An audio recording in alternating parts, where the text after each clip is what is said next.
देखिए साहिल, मुझे लगता है कि इस देश के संविधान को पूरी तरीके से खत्म करने की एक कोशिश चल रही है।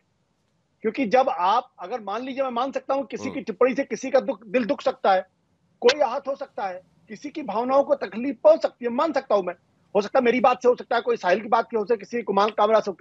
इसका जवाब क्या है? इसका जवाब क्या? उनके घर में घुस के उसकी पिटाई करना है, तोड़फोड़ करना है?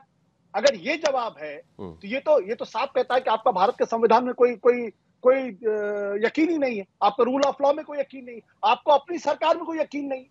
इसका तो सीधा मतलब यही हुआ ना, फिर तो जंगल राज हो जाएगा। आपको मेरी बात बुरी लगेगी तो मैं आपको पीट दूंगा, आपको मेरी बात बुरी लगेगी, मैं आप मुझे पीट देंगे। इसका मतलब तो यही हुआ। फिर सरकार क्यों? संविधान क्यों? रूल ऑफ लॉ क्यों? मंत्रालय क्यों? चीफ मिनिस्टर क्यों? प्रधानमंत्री क्यों? क्यों जरूरत है इन सब चीजों की? ये जो पूरी परंपरा निकल पड़ी है, ये परंपरा दरअसल इस बात को दिखाती है कि अब लोगों के अंदर लोकतंत्र पर से भरोसा ही खत्म होने लगा। और खासतौर पर नेताओं, उनको लगता है कि मेरे हाथ में सत्ता है, मैं कुछ भी कर सकता हूं। अगर मैं आपसे कंफर्म करना चाहता हूं, ये जो बीएमसी क्या तोड़फोड़ करने पहुंच गई, स्टूडियो तोड़ दिया उसने? मैं आपसे पूछ रहा हूं। जी, बीएमसी वहां तोड़फोड़ करने पहुंच गई। कुणाल कामरा जहां पर शो हुआ था, वहां पर इलीगल कंस्ट्रक्शन है करके जो बेसिकली कंगना रनावत के दफ्तर के यहां किया था जब उद्धव ठाकरे मुख्यमंत्री थे, सिमिलर टाइप का एक्शन है वो। मैं पूछूंगा, यहाँ भारतीय जनता पार्टी के भी प्रवक्ता हैं, यहाँ शिवसेना के भी प्रवक्ता हैं, मैं दोनों से सवाल पूछना चाहता हूं।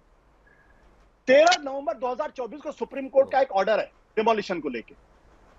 सुप्रीम कोर्ट ने कहा है कि आपको डिमोलिशन करने के पहले 15 दिन का नोटिस देना पड़ेगा, और उस जिसको भी आप नोटिस देंगे उस आदमी को अपील करने का अधिकार होगा, उसका पक्ष सुनना पड़ेगा, उसके साथ जो मीटिंग होगी उस मीटिंग के रिकॉर्ड रखने पड़ेंगे, और उसकी पूरी मामले की वीडियोग्राफी होनी पड़ेगी। डिमोलिशन अगर मान लीजिए फिर भी आप उस पक्ष से सहमत नहीं है, आपने तय किया कि डिमोलिशन होना है, डिमोलिशन जरूरी है, आप डिमोलिशन करिए।